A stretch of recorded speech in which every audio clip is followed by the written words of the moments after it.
John 10:10, Jesus says, "The thief comes only to steal and kill and destroy.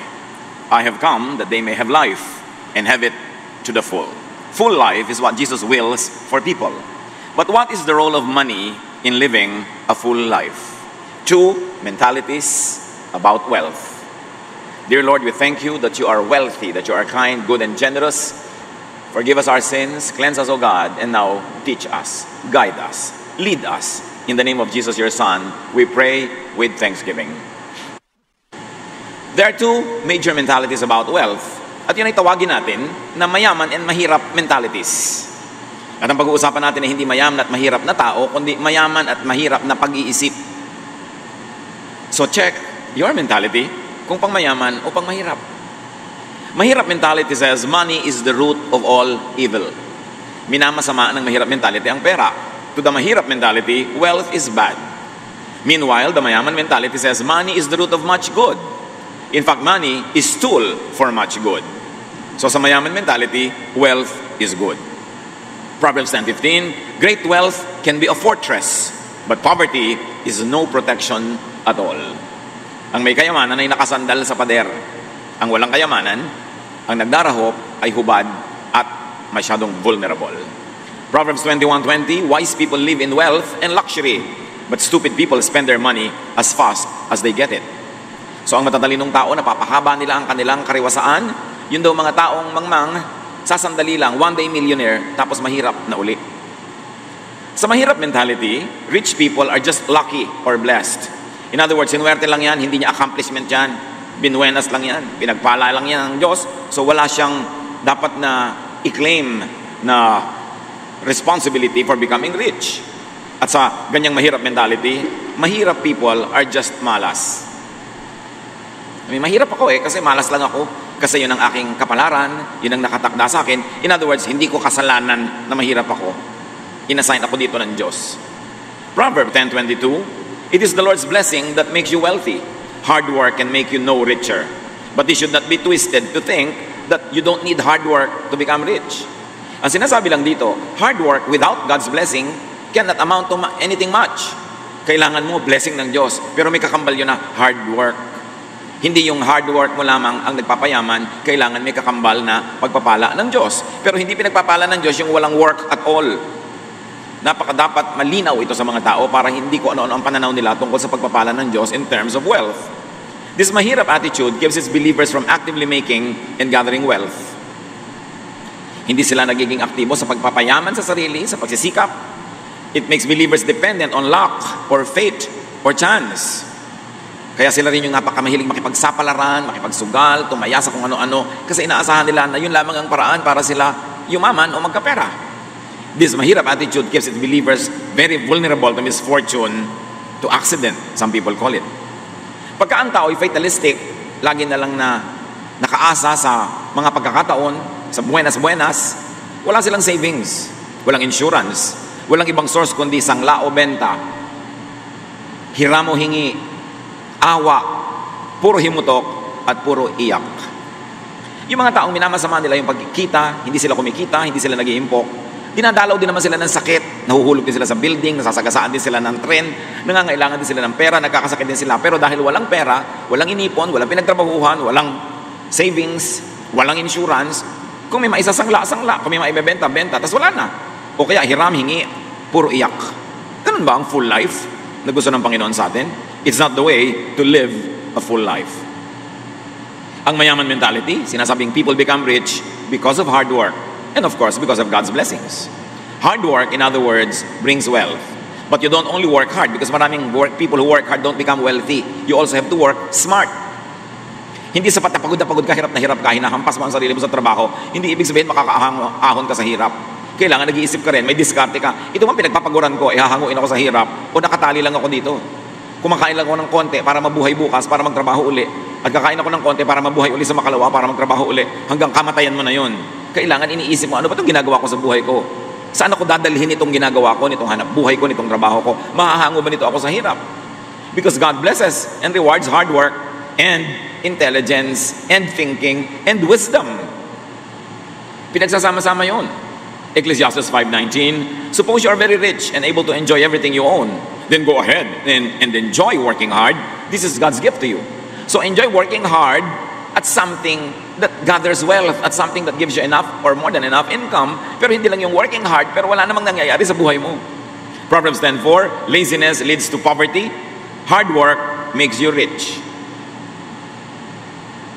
Rich people become rich because of suited, applied knowledge.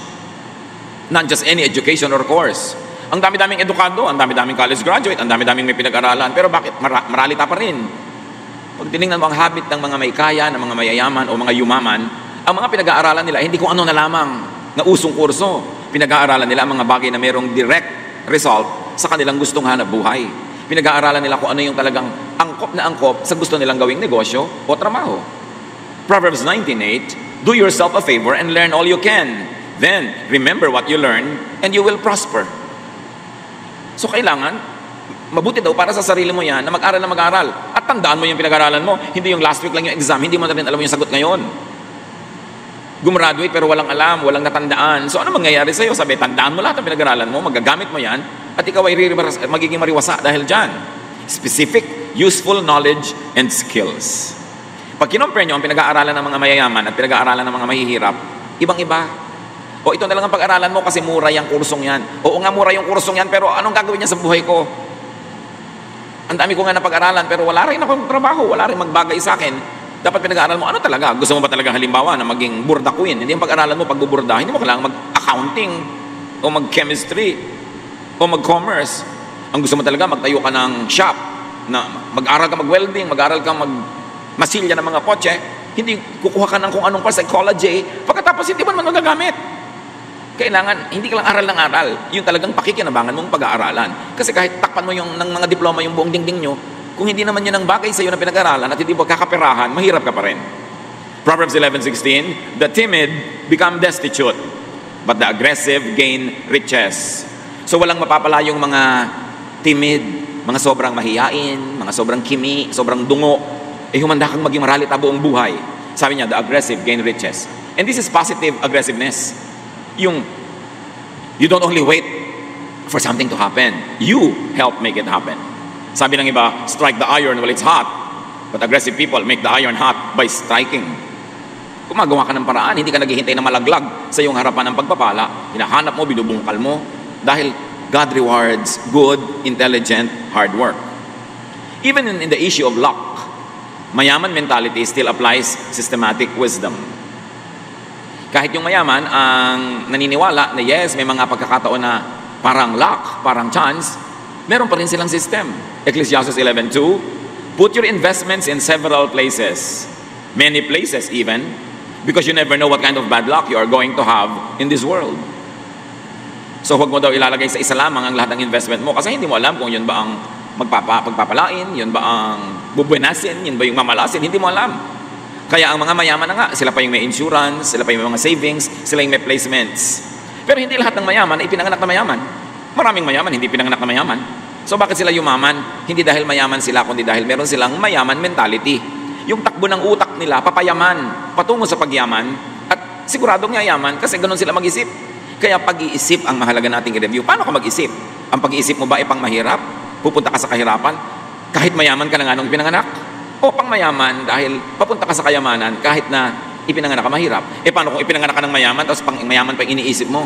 Ang pag-iisip. Kaya may mga pamilya na hinehenerasyon, daan-daang taon, sila pa rin yung nagwawagi sa paraan ng pag-iisip.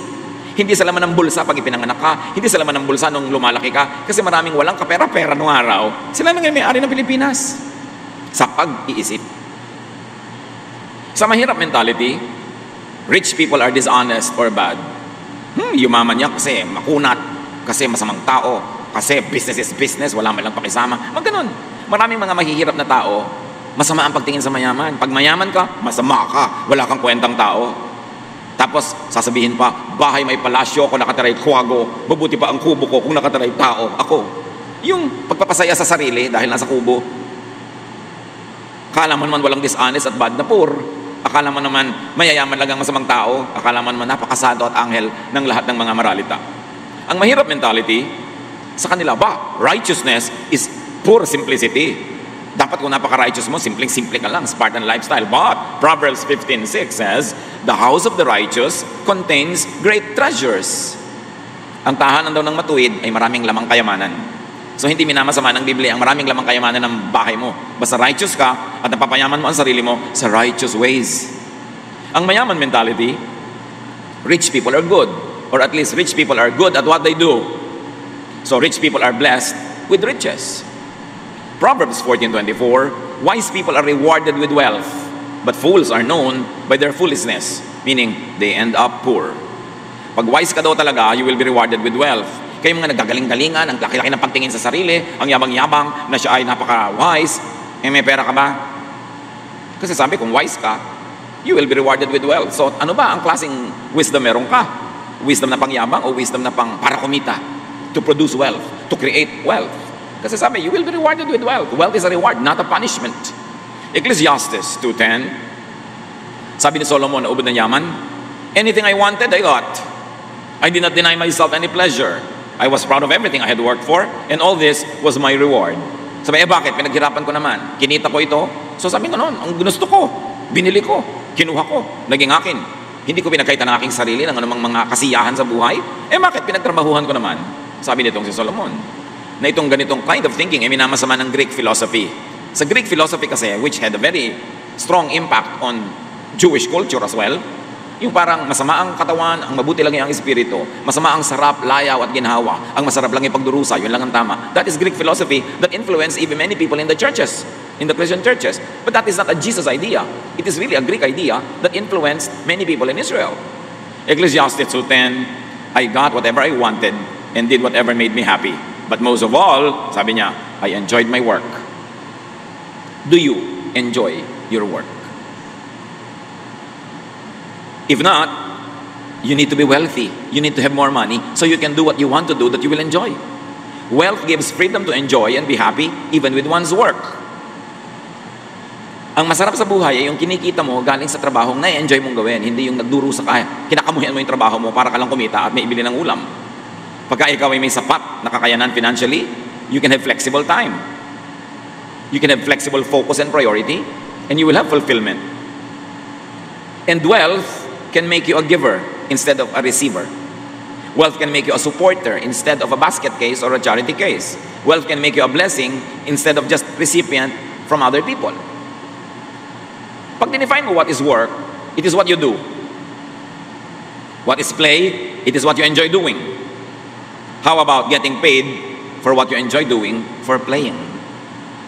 Ang tao, aasenso, magiging maluwag, masagana, kung ang ginagawa niya ay gusto niya talaga, mahal niya, bagay sa kanya, tama sa gifting sa kanya ng Diyos. Kaya huwag ka lang basta magkatrabaho. Kailangan manindigan ka na at ang gagawin mo yung gusto mo, yung productive ka, yung ikaw ay magiging outstanding, hindi lang ordinary.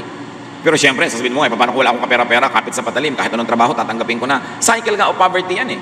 Because when you are doing something you don't enjoy, and when you are doing something you are not cut out for, you will not be excellent. And when you are not excellent, you will not be rich. Kaya kailangan mag-isip ka, paano ako kakawala dito sa paikot-ikot na buhay na dahil wala akong pera, nagigipit ako, tinatanggap ko kahit ano na lang trabaho, at dahil kahit ano na lang, hindi tuloy ka nagiging maluwag, hindi tuloy ako umaasenso, kaya tatanggapin ko na lang lalo kahit ano na ipagawa sa akin, paikot-ikot hanggang kamatayan na. Kailangang tumalon palabas sa ganong cycle. Doing what is right for you, doing what is best for you, brings wealth. Because wealth is in excellence, not in mediocrity. At hindi naman ibig sabihin na kailangang pera ka nung isinilang ka. Tulad nga ng binanggit natin, napakaraming isinilang na walang-wala. Pero dahil sa patuloy, tuloy-tuloy, consistent na hard work, wisdom, at blessing ng Diyos, pag pinagsama-sama mo, nakakawala sila sa cycle of poverty. At syempre, ang number one kalaban ng poverty, katamaran, or mediocrity, or pagiging kontento sa okay na yan, pwede na yan, kontento na sa ganun na lang. Proverbs 24:33-34, sleep a little, doze a little, fold your hands and twiddle your thumbs. Suddenly, poverty hits you and everything is gone. Pagpa-relax-relax, pabanjing-banjing, pasarap-sarap, biglang magigising ka isang araw, hubad ka na, sobra ka ng mahirap. Laziness leads to poverty. Sinosolve ng mga tao lagi, bakit maraming mahirap sa Pilipinas? Kasi maraming pamilya sa Pilipinas, ang daming member na tamad. Umaasa lang sa isa o dalawang masipag. Ang daming nakahingi, nakaasa, nakasahod. Kaya maraming poverty. Isa lang yun. Marami pa siyempre ibang dahilan. But poverty could actually be the result of laziness. Meron naman hindi lazy pero poor pa rin. Kailangan iba hanapin anong dahilan. Masipag na nga ako, but poor pa rin ako. So, am I full of wisdom? Am I doing the right thing? Yung bagay sa akin? Ano pa ang kulang? Masipag naman ako. Poverty could actually be the result of accepting it as a fate, as inevitable. Pag tinanggap mong ganyan lang talaga ang buhay, ito na ang aking kapalaran, wala akong magagawa, yan ang mga kanta ng mga hindi aasenso. Hindi mo dapat sinasabing ganyan lang talaga ang buhay, dapat sabihin mong dapat hindi ganyan ang buhay. Kasi sabi ni Jesus, I came that you might have life and have it to the full. Ba't hindi ako full? Dapat hindi ganito. Dapat mong sasabihin, wala tayong magagawa. Dapat sabihin mo, ano bang magagawa natin at gawin natin? Ganyan lang talaga yan. Dapat sabihin mo, hindi dapat ganyan yan. Poverty could actually be the result of no plan to overcome it. Puro wish, but no definite plan. Lahat naman na naghihirap, inaasam nila na sila ay giginhawa. Pero may plano ba kung paano giginhawa? O pangarap lamang? Wish lang. Iba ang wish, ibang plan. Pag may plan, may definite steps kang gagawin to get out of it. Because when you fail to plan, you plan to fail. Even in a financial way. Dapat lahat ng tao, basta't kaya ng katawan, hindi siya sobrang matanda o sobrang bata o siya naman ay malusog, sikapin na hindi lamang kumita ng sapat, kundi kumita ng sobra. Para imbes tayo pa ang binibigyan, tayo naman ang nagbibigay. Dapat tayong umiwas sa maging maralita. Because poverty could make you a burden to others. Pag hindi mo kinikita ang kakainin mo, aasa ka sa iba na pakainin ka. Pag hindi mo kinikita ang pampagamot mo, pampaaral mo, pampasarap mo sa buhay, pambakasyon mo, pambili mo ng load, pambili mo ng cellphone, iaasa mo yun sa iba. Kaya dapat iniisip mo, ano ang pwede kong gawin? Siyempre meron akong pwedeng gawin. Hindi ko dapat tanggapin na ganito na lang ako. At dapat tayong maawa at mahiya sa mga sinasandalan. Kung hindi naman tayo sobrang matanda, sobrang bata o may sakit, dapat hindi tayo nakasandal sa kapwa. Meron tayo dapat ginagawa. Proverbs 22:13, lazy people stay at home. They say a lion might get them if they go outside. Ayaw magtrabaho, ayaw maghanap buhay dahil baka daw pag lumabas ng bahay, may leon sa labas at kainin siya. Lazy people invent all kinds of excuses to not work. Mag-a-apply sa trabaho, pagkatapos pag natanggap na, laging late, laging absent. Pag napagkatiwalaan, kukupitin yung stapler ng opisina, iuwi. Pagka naging procurement officer, kukupitan yung kumpanya. Pagka may mga bandi-bandi clock, iba pag ang taga-bandi sa kanya. O kaya magbabandi clock. Pag nakabandi clock na, bigla ang bagal-bagal na maglakad. Nung mag-i-in, nagtatatakbo parang Darna. Ang bilis. Tapos pagkain na pagkain, magsasipilyo, magsusuklay, magtitis, magme-makeup, magpapakoterize sa mga kulugo. Bago magtrabaho, ang dami pang gagawin kasi nakain na eh. Sa palagay mo, walang Diyos na nakakakita na dinadaya mo yung employer mo. So ano mangyayari? You pretend that you are working. Anong gagawin ng employer mo? She will pretend to be paying you. Alam nyo ba? Akala ng mga empleyado, naloloko nila yung mga amo nila. Kaya naging amo yan, matatalino yan. Kaya nagkaroon ng mga kumpanya yan, matatalino. Akala nyo, naiisahan nyo. Alam nila yung mga nandadaya. Ang paghiganti na lang nila, hindi nila dinadagdagan ng sweldo. Balak ng amo, wow, malaki ang business natin ngayon, malaki ang kita, kayang-kaya ko magbigay ng 14th month, 15th month, 16th month pay. Pero dahil dinadaya ko ng empleyado ko, yun na lang requirement ng gobyerno, 13th month. Tuwang-tuwa naman si empleyado, nag-13th month. Ay, kahit naloloko ko siya, nag-13th month ako. Hindi mo alam, kaya kanyang bigyan hanggang 16th, 17th month. Kung honest ka at kung masipag ka at productive ka. Akala naman ng mga iba, nauuto nila yung mga employers. Kaya naging employer yan kasi mas matalino sila kesa sa atin. So hindi natin sila mauuto. Meron silang ibang paraan ng paghihiganti. And it is financial. Hindi ka binibigyan ng dagdag. Huwag laging sinasabi, lazy people invent all kinds of excuses to not work. Lazy people always say, mahirap gawin yan. May karpintero ka, papagawin mo, sabi ng karpintero, sir, mahirap pong gawin yan. Ano, gusto mo madalian? Humiga ka, mamasahihin kita para madalian ka. Gusto mo madalian? Ba't ayaw mong mahirapan? Ba't ayaw ko ang mahirapan? Hindi ka asenso. Ganyan lang talaga ang buhay. Wala akong magagawa. Wala kang magagawa, hingi ka ng hingi, hindi magawain yan. Hindi magawain mangutang. Tapos sabi mo, wala kang magagawa, gawain din yan ah. Proverbs 23:4-5. Be wise enough to not wear yourself out trying to get rich. Your money can be gone in a flash, as if it had grown wings and flown away like an eagle. Akala ng iba, sinasabi nitong huwag kang magpagod para yumaman. Pero ang sinasabi talaga dito, huwag kang magpagod unnecessarily. Huwag mong pudpurin ang sarili mo sa pagpapayaman. So hindi tayo pinipigil magpayaman, pero huwag mong pudpurin ang sarili mo. Huwag mong patayin ang sarili mo. Kasi may mga tao, pinapatay yung katawan nila para magkapera at nung may pera na, uubusin yung pera nila para magpagamot. So kailangan habang naghahanap buhay ka, gumagawa ka ng kayamanan, inaalagaan mo pa rin ang iyong katawan. Kasi mamaya, lahat ng kinita mo, gagastusin mo sa pagpapagamot. Importante, lalo't nagtatrabaho ka, you work hard, do your best to eat well, to eat nutritious food, to relax, to rest. Kasi katawan mo lamang ang instrumento mo para kumita. Pag inabuso mo yung katawan mo, nagkasakit ka, hindi ka nakikita, at magsisimula ka ng gumastos sa pagpapagamot. So be wise in gathering wealth. Do not get worn out. Huwag sobrang magpagod. Dapat nagpapahinga. Ecclesiastes 5:10-11. If you love money and wealth, you will never be satisfied with what you have. This doesn't make a bit of sense. The more you have, the more everyone expects from you. Your money won't do you any good. Others will just spend it for you. Sinasabi ba dito na huwag ka na magpayaman? No. Ang sinasabi, it is not good to wear yourself out making wealth if you do it only for the love of money, only for yourself. Sayang ang pagod mo, sayang ang hirap ng katawan mo kung nagpapayaman ka para lang sa sarili mo o para lang maging mayaman ka. Sabi nga nun, gusto mo man o hindi, pag yumaman ka, merong makikihati. Dadami ang gumagastos ng pera mo pag marami kang kinikita. So, isama mo na sa plano mo yan pag nagpapayaman ka na yes, merong mga makikihati, yes, meron ako mga bibigyan, yes, meron ako mga aabutan. Kasi pag hindi mo isinama sa plano mo yon, sasama lang ang loob mo pag nangyari na. Kasi mangyayari at mangyayari. Unless your all other relatives and friends are richer than you are, when you become rich, many people will suddenly come to you and find you to be a relative. Natural. And if you do not want to share with others, do not make more than what you need. Ayaw mo pala mag-share, huwag ka magpayaman. Pero hindi pwede magpayaman ka na walang sharing. Mangyayari yon sa ayaw mo at sa gusto. So para hindi ka na lang mabigo, hindi ka disenchant and ma-disappoint, kung gusto mo magpayaman, gusto mo gumawa ng kayamanan, tanggapin mo na pag dumami ito, maraming makikishare. O kaya, magpayaman ka para marami ka mabigyan. Yung sabi mo, naku, may mga kapatid ako nasakitin, magpapayaman nga ako dahil darating ang panahon, magkakasakit ang mga ito. Siyempre, hindi ko naman matitiis. So ngayon pa lang, magpapayaman ako. Ngayon, pag dumadating na yung sakit, binibigyan mo na ng pampagamot, hindi masama loob mo kasi kasama na sa plano mo yun eh. At yun ang mga plano pinagpapala ng Diyos, hindi lang para sa sarili, kundi para ka maging giver. But why do you want to be rich? So that I can have a lot to give away. Wow, what a beautiful plan. God will definitely bless that when you do hard work and when you do it intelligently.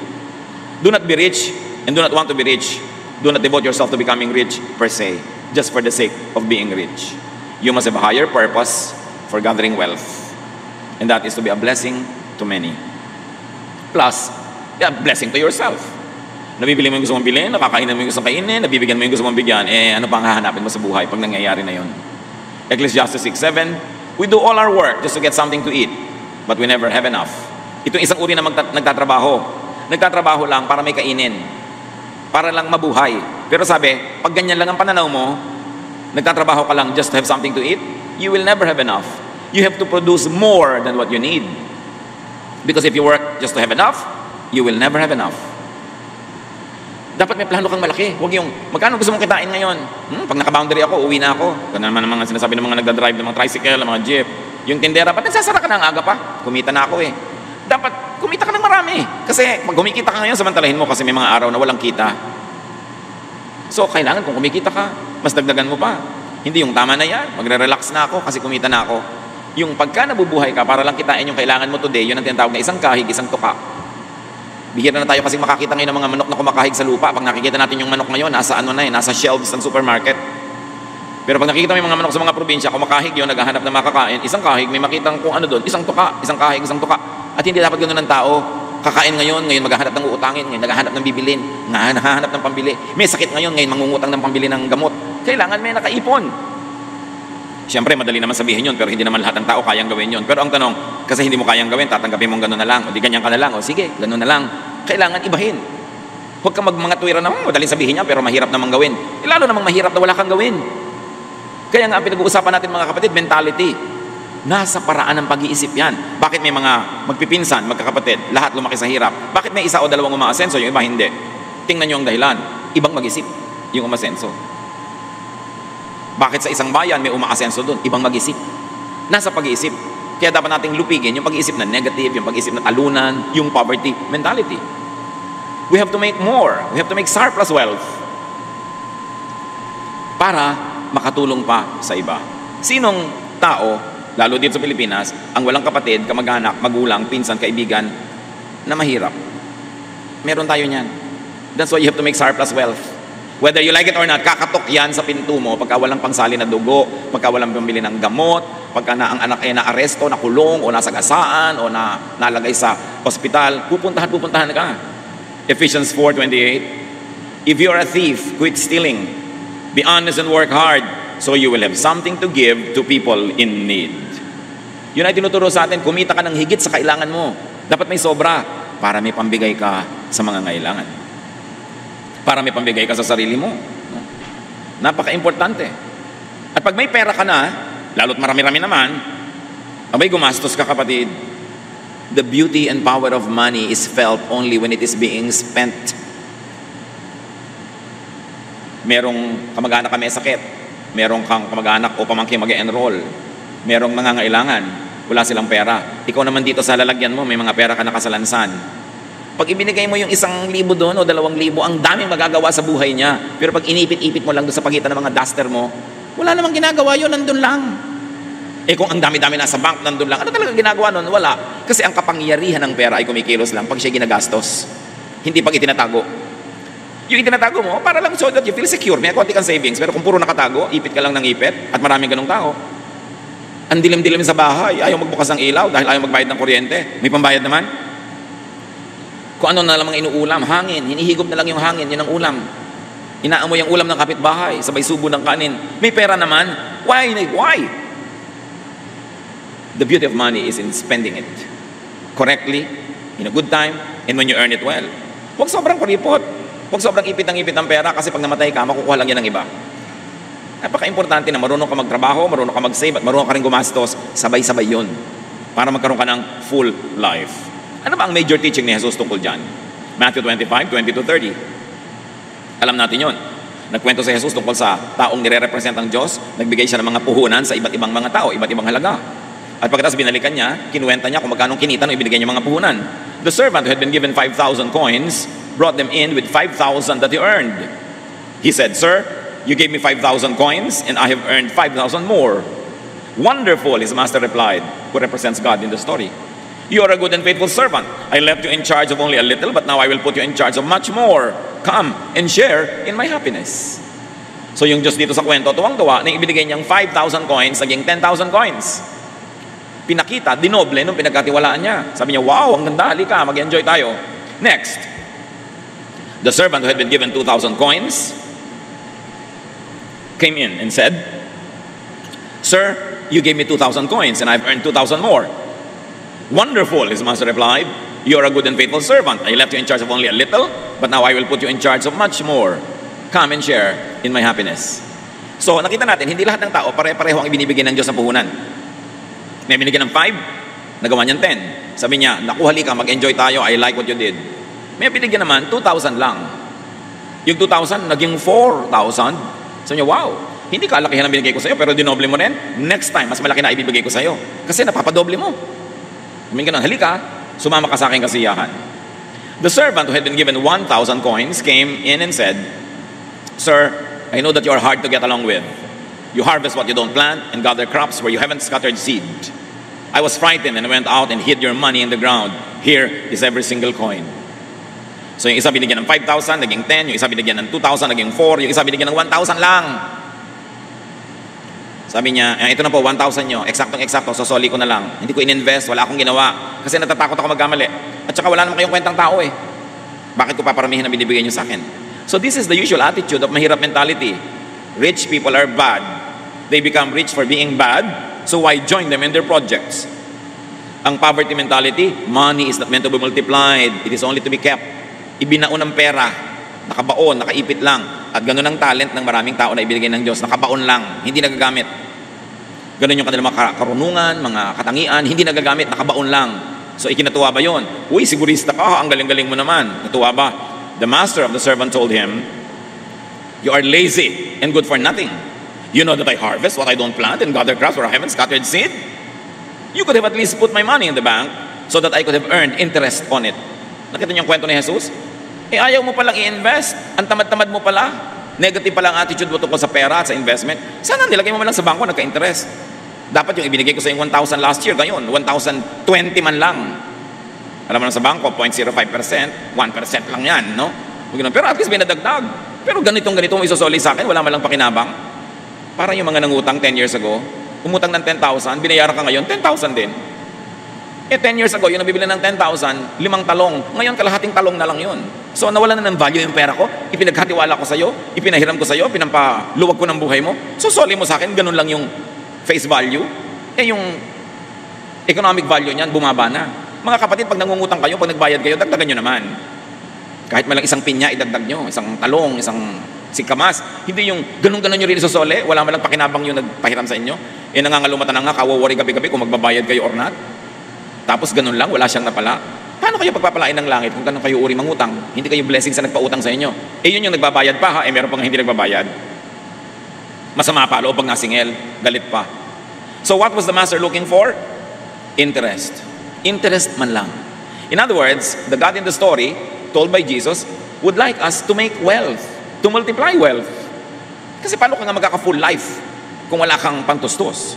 Then the master said, doon sa tamad, doon sa hindi nag-invest, now your money will be taken away and given to the servant with 10,000 coins. Yung 1,000 binigay ko sa'yo, hindi mo pinarami. Siya binigyan ko ng 5, naging 10. Akin na yung 1,000 yan, ibibigay ko sa kanya, 11 na ang kanya. Kaya yung rich become richer, yung poor become poorer. Not all the time na ang dahilan ay katamaran.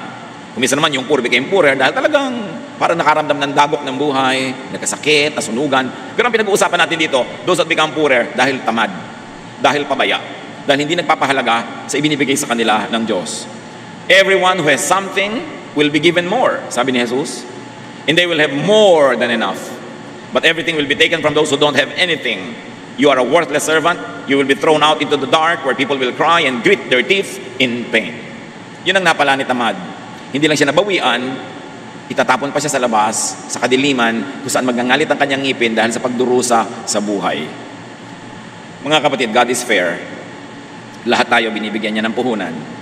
Lahat meron. Iba-iba lang. Merong 5, may 10, may 1. Ang tanong, anong ginagawa natin sa puhunan natin?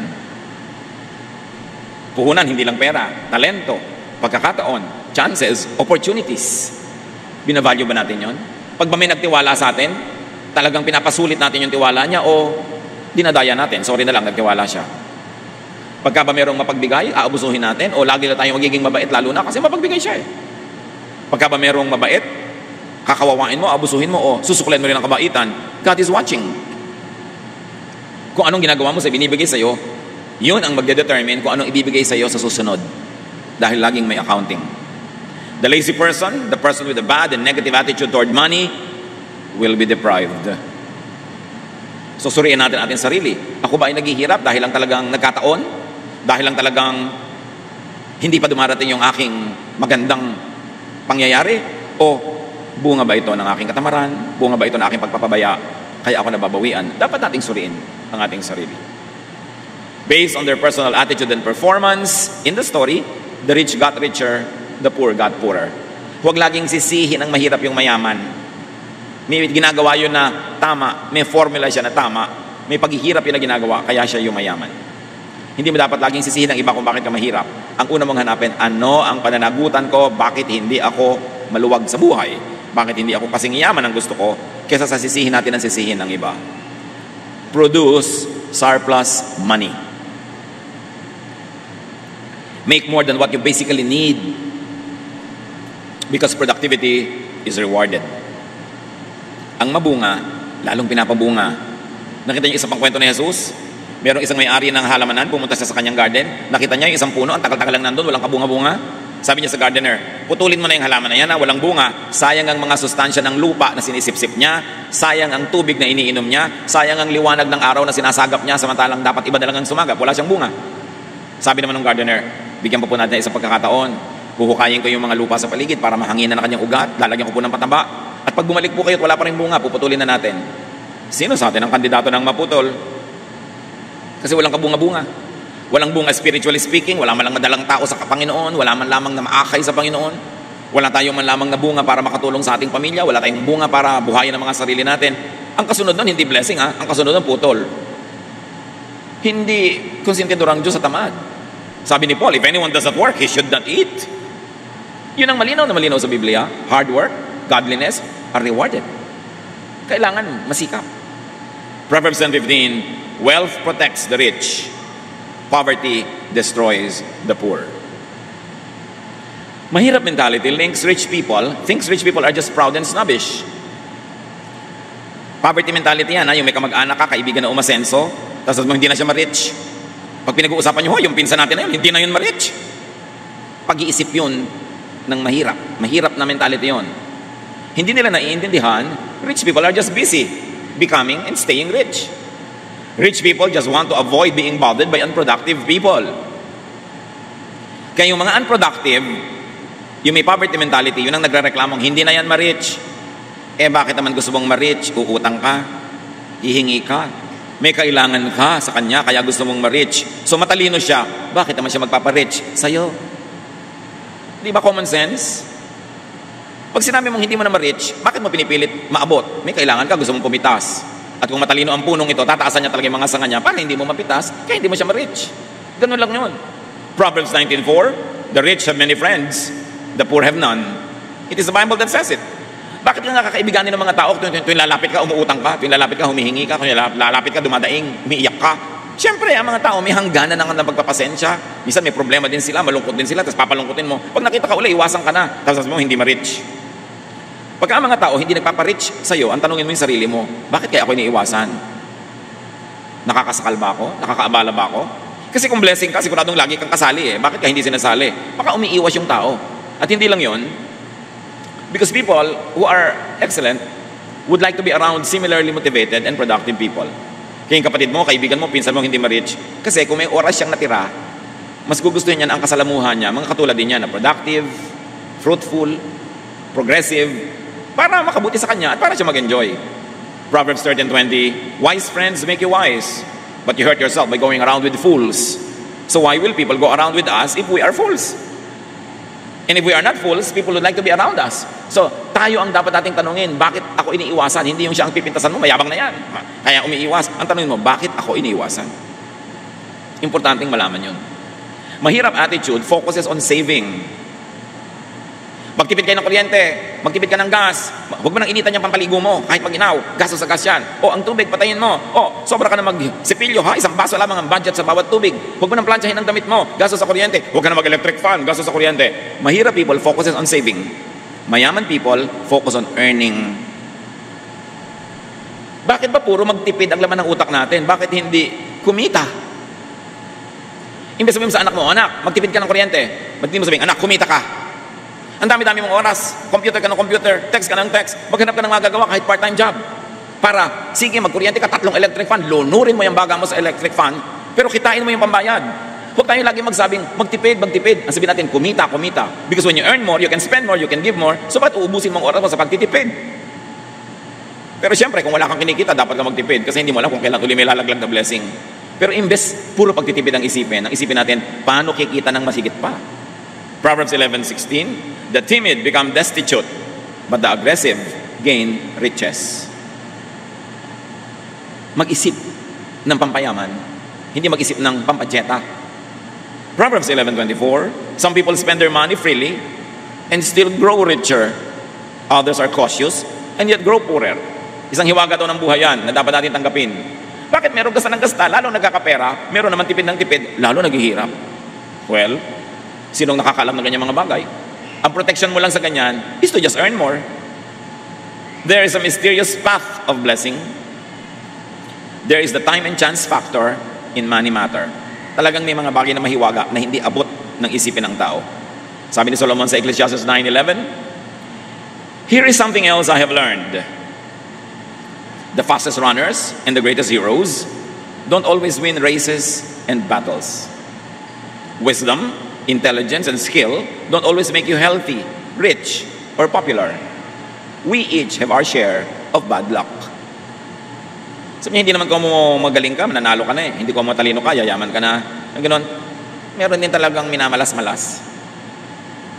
So, hindi ko mahirap ka ngayon, ibig sabihin pabaya ka o tamad ka o ikaw may kasalanan, baka inaalat ka lang. So, ibahin ang timpla ng buhay para matanggal yung alat. Para maiba ang takbo ng buhay. Pero meron naman, hindi ka inaalat, tamad ka kasi. Ganun lang yun. Batugan ka kasi, no? Wala kang ginagawa, asa ka lang ng asa. Kaya ka mahirap, gumagastos ka ng higit sa kinikita mo. Hindi alat ang tawag doon. It means you are spending more than what you're earning. So dapat marunong tayong sumuri sa ating sarili. Mahirap mentality uses the body to make money. Hinahampas ang katawan sa trabaho. Mayaman mentality uses money to make the body more healthy. Ano ibig sabihin natin dyan? Iisa ang katawan mo. Pag yan lang ang hinahampas mo sa trabaho, kahit kumita ka, mamaya bibigay din ang katawan na yan, magkakasakit yan. At ito, ang kaisa-isang instrumento ng mga maralita, yung katawan nila. Ibebenta mo ang katawan mo sa employer from 8 to 5, hindi ba binibenta mo, eto katawan ko, gamitin nyo ako, tagalagay ng mga ganito sa supot, tagabukas ng pinto, tagalinis ng ganito, eto katawan ko, binibenta ko ang aking katawan at aking oras. At pagkatapos mong bilhin ng aking oras at katawan, lupay-pay na ang katawan ko, wala na akong pakinabang sa aking sarili. So magpapahinga na lang ako, para bukas, may lakas uli ako para ibenta ko uli sa yung katawan ko. Magtatrabaho uli ako hanggang mapagod. Kikita lang ako para may kainin, pero hindi sapat. Ang payong ko, 3 buwan ng hulugan, hindi pa tapos ang hulog. Pero trabaho ko ng trabaho, pagod na pagod ako. Hindi ka ba dapat makahalata na merong dapat ibahin? Kasi pagod na pagod ka naman, pero walang bunga. Proverbs 14:30, a tranquil mind gives life to the flesh, but passion makes the bones rot. Especially the passion to survive. Selling one's body, one's time, one's youth, one's energy to employers does not usually earn enough to enjoy wealth to the fullest. Yung meron ka laging empleyado mentality, meron siguro talagang cut out for that, pero meron mga iba, hindi. Kung hindi kayo cut out for that, gumawa kayo ng paraan para magkaroon kayo ng sariling hanap buhay, sariling negosyo, or sideline. No? Kasi nagagastado ang katawan. Minsan makakakita ka ng mga workers, ang lalakas ng katawan, mga construction workers, nauulan na, naaarawan, ang lalakas ng katawan. Pero pag tungtong ng 30, 35, ang tanda na. Marami ng sakit. Kasi yung katawan hindi naalagaan. Alam nyo lalo mga construction worker, ang liit-liit ng kita nila. Pagkatapos, nakatira sila sa mga nilalamok-lamok na lugar habang may construction. Ang kakainin nila, kung ano-ano lang. Walang quality of life, walang quality of sleep. Magtatrabaho araw-araw, off lang sila pag linggo. Gaano katagal ang itatagal ang katawan nun? So hindi naman kumita ng malaki, tapos ngayon, parang matanda na, may sakit na habang buhay na ngayong alagain, pakainin, hanggang kamatayan na niya yun. Yun ba ang full life? Maraming merong pananagutan dyan, hindi lang yung may katawan, yung economy. Pag sobra namang ang liit-liit magpasweldo halimbawa ng mga employer, kahit kumikita sila, ang laki ng profit, wala man lang profit sharing sa mga empleyado. Talaga ang empleyado, nabubuhay lang para magbenta ng kanyang katawan at oras sa employer. Hanggang hindi na siya papakinabangan, tatanggalin na siya, may sakit na siya. Kung wala siyang insurance, tuwing nagkakasakit siya, umiiyak yung asawa sa kapitbahay, nangungutang, nangihingi, iniiwasan na sila ng mga tao dahil tuwing lalapit sila, may kailangan. Anong klaseng buhay? Kailangan, wag mong tanggapin na gano'n ang buhay. Meron kang gawin, lalo't kaya mo pa. Lalo't bata ka pa. Maiksi lang ang kabataan, maiksi ang lakas, napakaiksi ng kalusugan, mahaba ang pagkakasakit. Paghirap ka sa buhay, madaling tumanda, madaling magkasakit. At dahil tumanda ka at nagkasakit, more kahirapan follows you. It is going in cycles, in circles.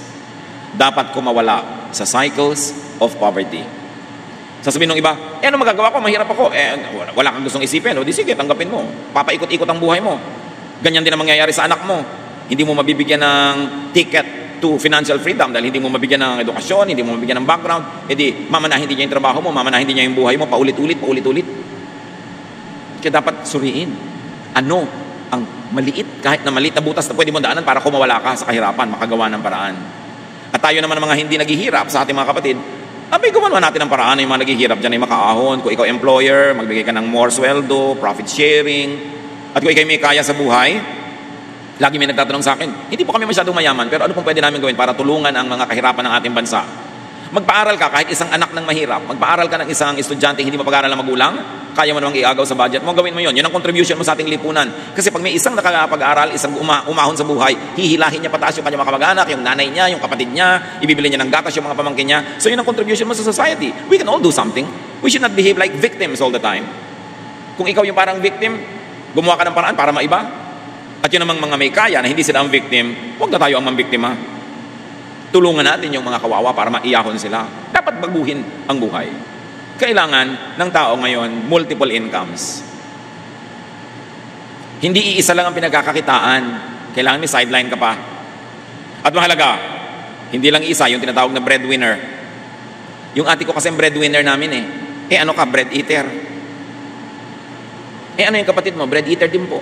Yung isang kapatid mo nag-asawa ng kay aga-aga, bread eater din po. Yung naging anak niya, milk drinker naman po. So, sino lahat ang pinanggagalingan yan? Yung ate ko pong breadwinner, kaya kayo maralita. Dapat pag bread eater ka, breadwinner ka rin. Liban na lang, sobrang tanda, sobrang bata, o may sakit.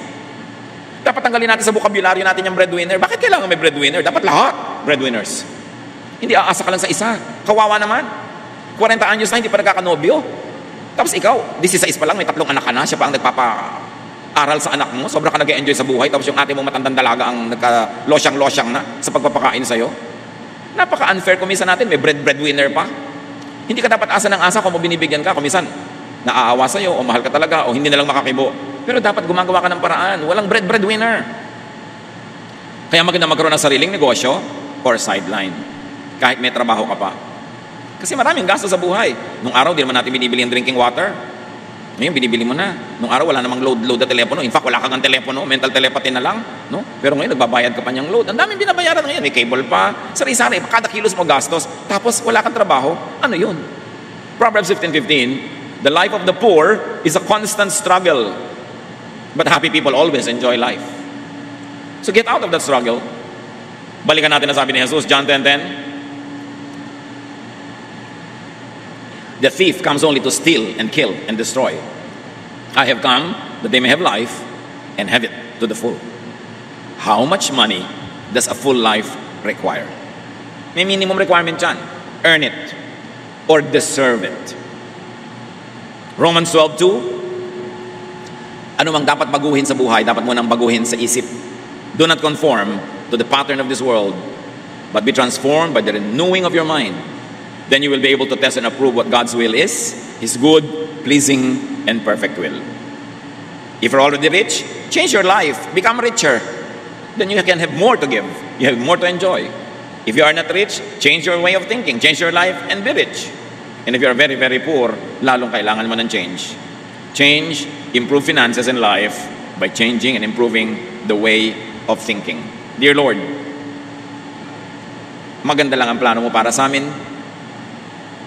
Your plan is to give us hope in the future. So turuan mo kami na isang ayon ang aming katawan, ang aming isip, ang aming lifestyle sa plano nyo para sa amin. To be productive, to be fruitful, and to live in abundance. Pagbulay-bulayan natin mga kapatid ang application sa ating mga buhay ng mga salitang ating pinag-aralan. Lord, as your people bow before you, please finish the message personally for each one. Teach us what we should do in response to these teachings. Be alone with the Lord in silent reflection.